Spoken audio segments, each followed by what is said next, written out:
Hello the internet and welcome back to Road Hazard.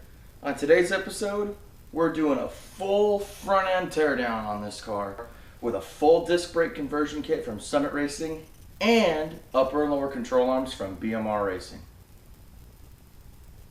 Or is it BMR suspension? It's BMR suspension. I can see it on the sticker right next to the camera over there.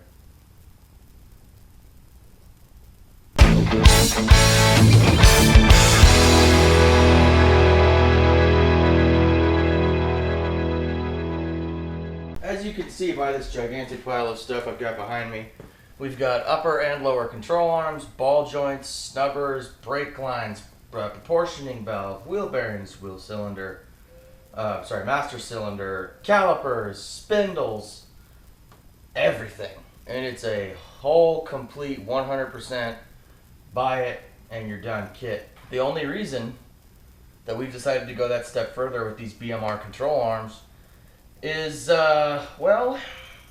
let's just say the bushings and ball joints on the front of the Buick are suboptimal, and leave it at that.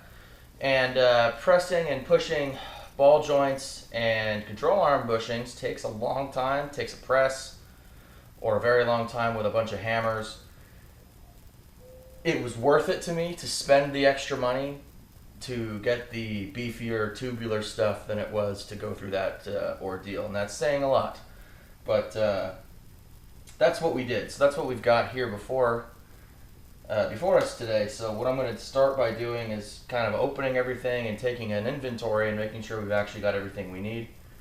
I already know we're going to have to go back to the parts store at least once, and I'm probably going to do that before we start because I need to go and grab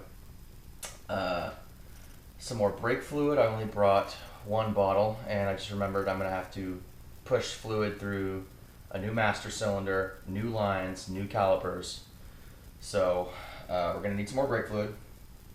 And I'm also going to pick up some vinyl tubing for bleeding the brakes and some more brake clean. And that list may expand depending on what we find we need as we get through this pile of stuff. So like I said, first thing we're going to do is open everything and see where we're at. So I know for a fact that that's a proportioning valve because it says proportioning valve on it, and it's right there. So got that. That's good.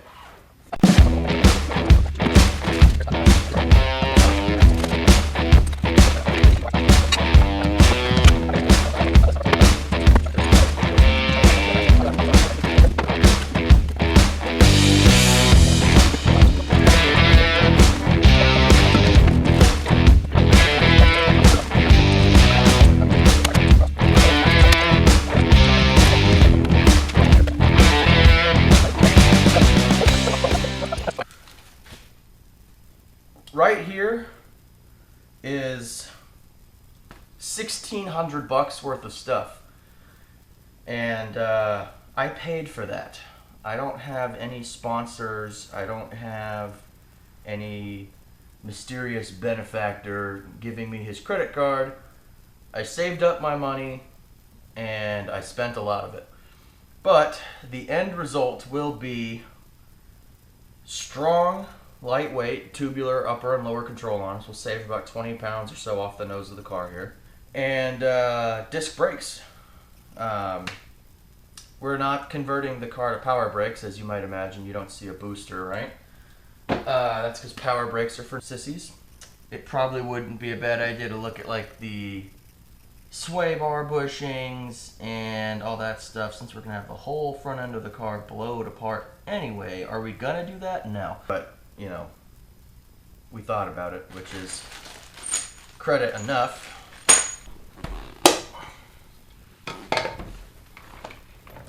Plastic hubcaps. Didn't quite have the Camojes for real ones, since they're $54 trillion. I'm just kidding, they're not that expensive. But that's definitely cheaper. Now, there's absolutely nothing wrong with this setup as it is right now. But it can be better. They're heavy, and the ball joints are trashed, It's just a whole thing. All right. So what we're gonna do now that we've got all that out of the way is take the tie rod end off. We'll take the sway bar end link off. Kind of let everything wiggle jiggle freely. Since we're replacing everything that you see here, upper and lower arms, the spindle, the brake itself, all that stuff, we'll probably just take it all off as one unit, and that'll save us a bunch of time. Reviews for this particular kit on Summit Racing say it's pretty much as easy as bing bang bong. A lot of those guys are using their stock arms. We're not. But the reviews for the arms also say it's as easy as bing bang bong. Are you sure about that? So hopefully it's just bing bang bong, and then we're done. Did you get all that? Good. Let's get started.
Bolts that hold it into the car off, grab the pry bar, get those out, and once those are out, I mean, we're already on reassembly as far as this side of the suspension is concerned, so that's pretty cool.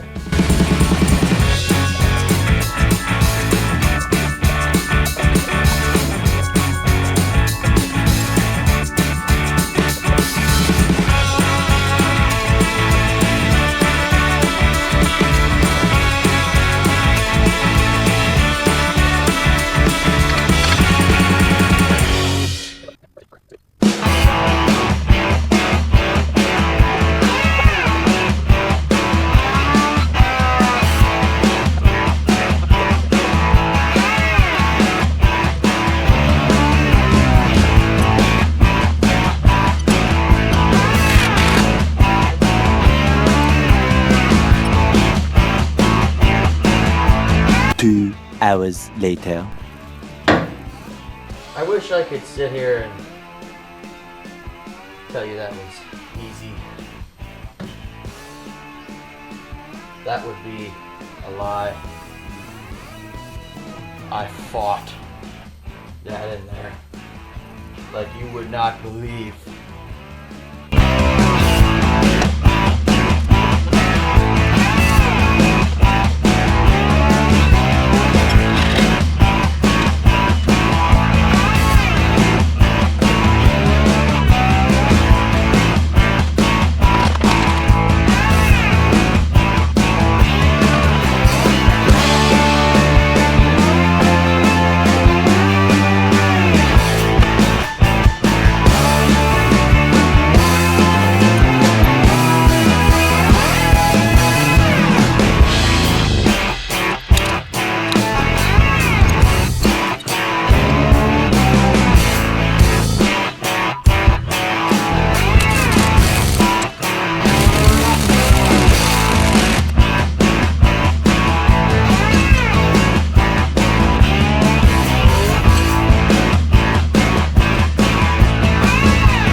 has happened.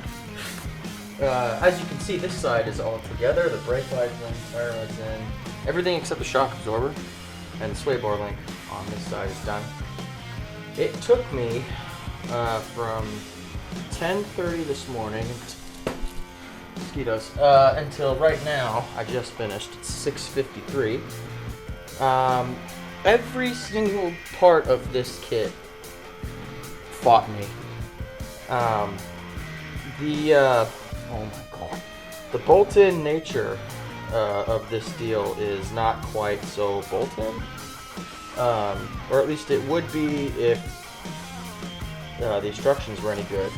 But a lot of the reviews were saying like, the instructions were great, but I must have got the Chinglish version. Because the one I got was terrible. But it is done on this side. There are 900 million mosquitoes in here for some reason.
2 hours later. Part of me wishes I was kidding when I mentioned how easy it actually was to get that out. I tried everything I tried on that side. The rattle gun, the ratchet, on the bolts in the bracket, everything. And nothing worked. And then as I'm sitting here, I'm like, you know what I'm going to try one more time again? I'm going to stick my little electric ratchet on those bolts and see if I can't bust the splines loose. And I had it on there for 3 seconds and it came out. And then I did the other side and it came out.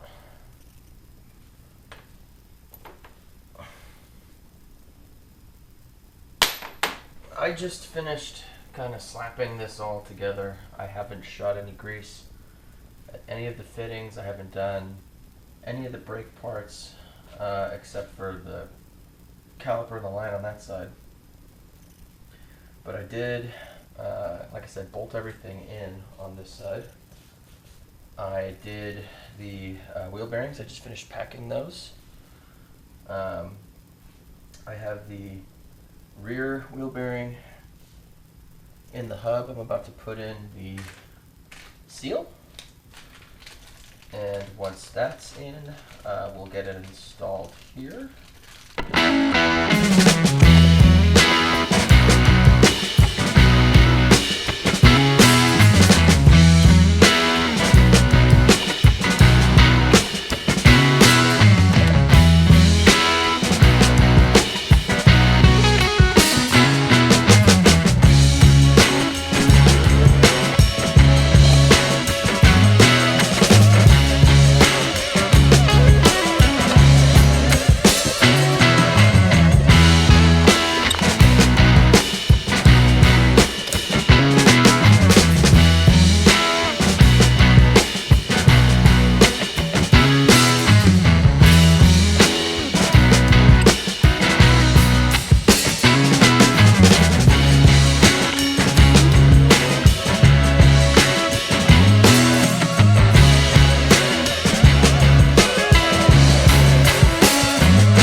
Alright, I got updates.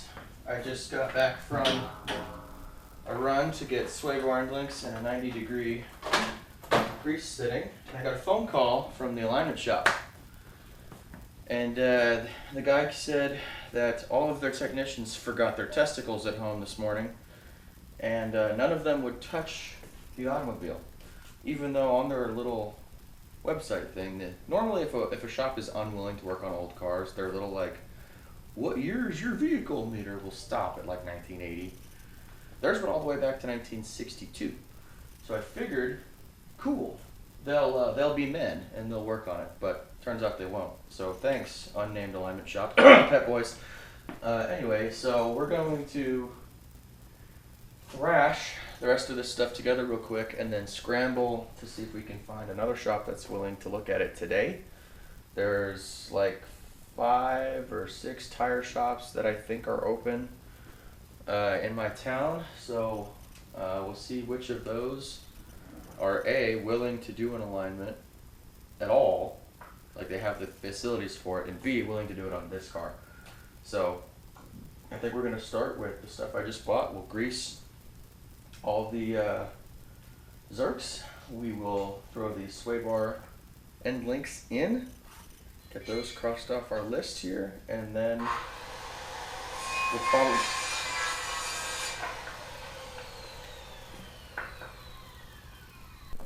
we've got upgrades happening while we do this. Of course, these are poly bushings.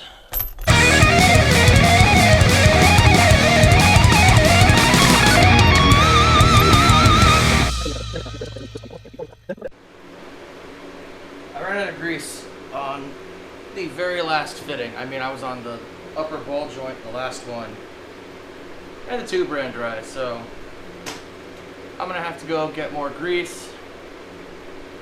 Before I do that, I want to kind of bust out some of the rest of the stuff on the list.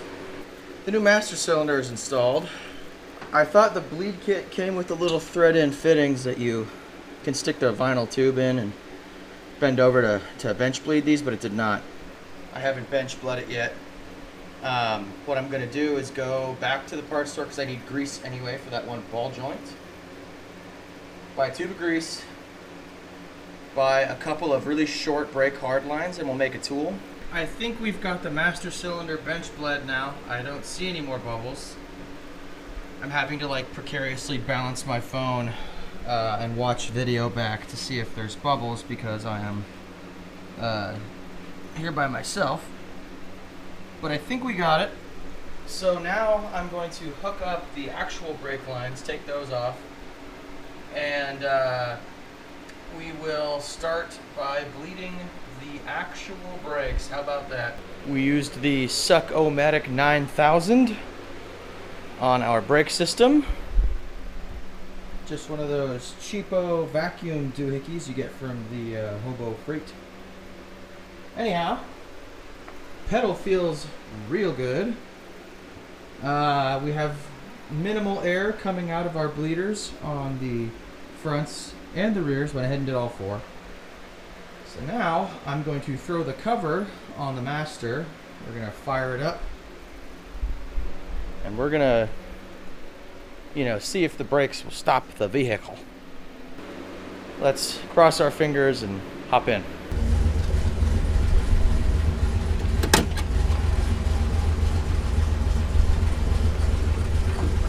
Feels pretty good.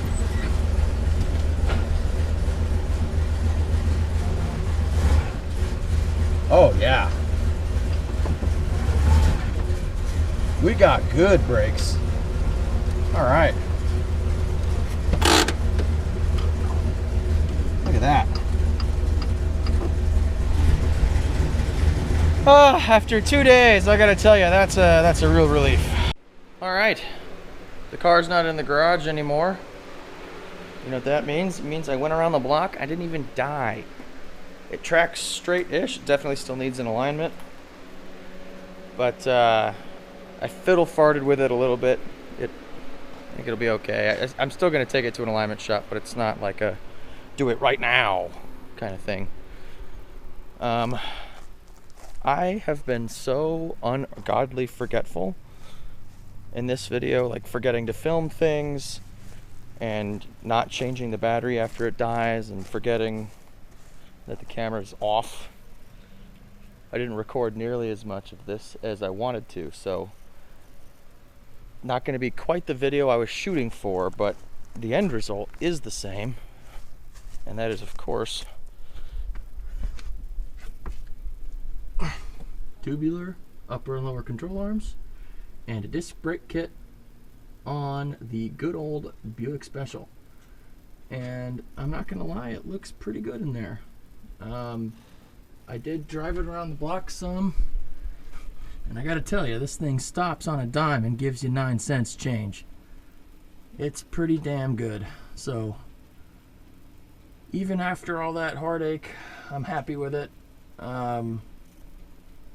I probably could have done it quicker and easier if I had been in our home shop, but you know what? This is reality. You don't always get that luxury. But it turned out great. It stops awesome. It doesn't pull to the left or right, which means we bled it nice and even. And you know, what more could you ask for from a disc brake kit other than, you know, braking? So I think we did all right there. My brother was up there. But that's going to do it for this episode of Road Hazard. Thank you so much for watching. I appreciate every single one of you. Every like, every comment, every subscriber. While we're on the subject, go ahead and click that button. It's free. You're under no obligation to actually do anything with that. But, you know, it'll let you know when I upload new stuff, and it helps me a lot and the algorithm. So, with that, we'll see you guys next time where we find some other way to torture ourselves automotively on that old GM Buick, as opposed to the Ford Buick. See, my brain, it's scrambled. I'll see you guys later.